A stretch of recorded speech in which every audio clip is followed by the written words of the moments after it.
और अब राजस्थान की खबरों के लिए चलते हैं सीधे जयपुर, जहां मौजूद हैं स्वराज एक्सप्रेस के रेजिडेंट एडिटर संजय बोहरा। नमस्कार पंकज जी। राजस्थान में कल एक रात बहुत बड़ा ब्यूरोक्रेटिक रिशफल हुआ है, जिसमें चीफ सेक्रेटरी डीबी गुप्ता को हटा दिया गया है। हालांकि उनके रिटायरमेंट में सिर्फ 3 महीने बाकी थे। इसके अलावा कल कांग्रेस का एक प्रतिनिधिमंडल मुख्यमंत्री से मिला था। उसके बाद उनकी मांग के हिसाब से बिजली की दरों में भी बिलों में भी रियायत दी गई है। तो इन्हीं सब पर हम चर्चा करते हैं, जो कि आज राजस्थान में सुर्खियां बनी हुई हैं अखबारों की। और हमारी पहली खबर यही है कि प्रशासनिक बेड़े में देर रात भारी फेरबदल, 103 आईएएस के तबादले। राजीव स्वरूप नए मुख्य सचिव हैं और रोहित कुमार सिंह जो कि हेल्थ सेक्रेटरी थे, वो अब गृह सचिव बनाए गए हैं। तो इस पर ज़्यादा जानकारी लेते हैं हमारे संवाददाता राम स्वरूप से, जो इस खबर पर लगातार नज़र बनाए हुए हैं।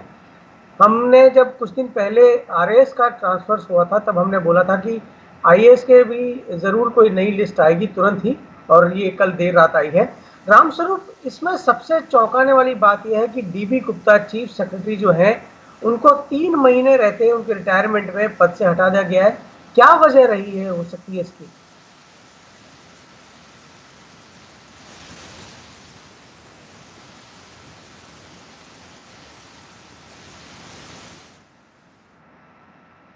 रामस्वरूप की आवाज नहीं आ रही है, हम उनसे फिर से संपर्क करने की कोशिश करेंगे। तो जयपुर के भी कलेक्टर बदल गए हैं। अंतर सिंह नेहरा अब जयपुर के कलेक्टर होंगे। इसके अलावा 5 संभागीय आयुक्त बदले गए हैं जी। तो ये एक बड़ी खबर है। दूसरी खबर हम लेते हैं। कल कांग्रेस विधायकों का जयपुर का एक प्रतिनिधिमंडल मुख्यमंत्री से मिला था और उनसे कहा था कि जो उपभोक्ता है उनको थोड़ी राहत दी जाए, क्योंकि लगातार एक साथ 4 महीने का बिल अब उनको जमा कराना पड़ रहा था। तो आज ये फैसला सामने आया है। कल रात को ही ये फैसला भी हुआ और उसमें अब उनको किश्तों में भुगतान करने की सुविधा दी गई है और अब जो पेनल्टी लगने वाली थी वो पेनल्टी भी नहीं लगेगी। ये एक बड़ी राहत उपभोक्ताओं को सरकार ने दी है। पानी के बिलों में भी उनको राहत दी गई है। वो अब पानी के बिल जुलाई, अगस्त और सितंबर में भुगतान कर सकते हैं, जो कि पिछले 3 महीने के यानी अप्रैल, मई और जून का जो बकाया था वो जुलाई, अगस्त और सितंबर में कर सकते हैं। अब बढ़ते हैं अगली खबर की तरफ। ये जो रियायत राज्य सरकार ने दी है, ये शायद आगे चलकर संभव नहीं हो, क्योंकि केंद्र सरकार एक विधेयक ला रही है, विद्युत अधिनियम संशोधन विधेयक 2020। इसके हिसाब से जो स्टेट्स के जो रेगुलेटरी कमीशन है बिजली के, उनके चेयरमैन और सदस्य चुनने में अब केंद्र का दखल रहेगा। और इसमें कई और भी नियम है, जिसमें एक है कि फिक्स रेट रख दी जाएगी बिजली की दरों की। तो यदि उनके नीचे राज्य जो है वो रियायत नहीं दे सकेंगे, और अगर देना होगा तो उनको कैश रियायत देना होगा। बड़ा कॉम्प्लेक्स सा सिस्टम आ जाएगा।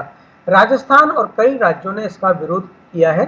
ऊर्जा मंत्री बीडी कल्ला का कहना है कि इस विधेयक में केंद्र के पावर का सेंट्रलाइजेशन किया जा रहा है, जो कि गलत है। हम इसकी समीक्षा कर रहे हैं और ये राज्यों के अधिकार में सीधे दखल है। लेकिन इसका एक बहुत बड़ा असर ये होगा कि जो किसानों और आम उपभोक्ताओं को, गरीबों को केंद्र अब तक राज्य सरकार जो राहत देती थी, वो राहत अब नहीं दे पाएगी। और ये है, अब हम लेते हैं अगली खबर। गवर्नमेंट ने ये तय किया है कि जो एंटीजन टेस्ट के जो किट्स हैं, उनका पहले वो एक वैलिडेट करेगी। कारण इसका यह कि पिछली बार जब रैपिड टेस्ट किट आए थे तो उनमें भारी गड़बड़ियां देखने को मिली थी। उनके जो रिजल्ट्स थे उनमें बहुत अंतर था। तो इसलिए इस बार स्टेट गवर्नमेंट ने ये डिसाइड किया है कि आईसीएमआर से के रेकमेंडेड किए हुए जो किट्स आएंगे एंटीजन टेस्ट वाले, उनका पहले वो खुद उनको वेरिफिकेशन करेगी, उनका परीक्षण करेगी, उसके बाद ही इनको लागू किया जाएगा। एंटीजन टेस्ट किट से फ़ायदा ये है कि जांच बहुत जल्दी हो जाएगी और जिस आरटीपीसीआर टेस्ट में जो समय लगता है वो समय नहीं लगेगा और जल्द इलाज हो पाएगा। अब लेते हैं अगली खबर। लॉकडाउन के दौरान जब प्रशासनिक मशीनरी पूरी तरह से ठप पड़ी थी तो बिजली चोरों की मनमानी बढ़ गई थी। जगह जगह से बिजली चोरी होने लगी थी, क्योंकि वैसे तो उद्योगों में और कृषि में डिमांड नहीं थी, लेकिन घरों में चूंकि लोग रह रहे थे तो बिजली की डिमांड संख्या में बिजली की चोरी हो रही थी।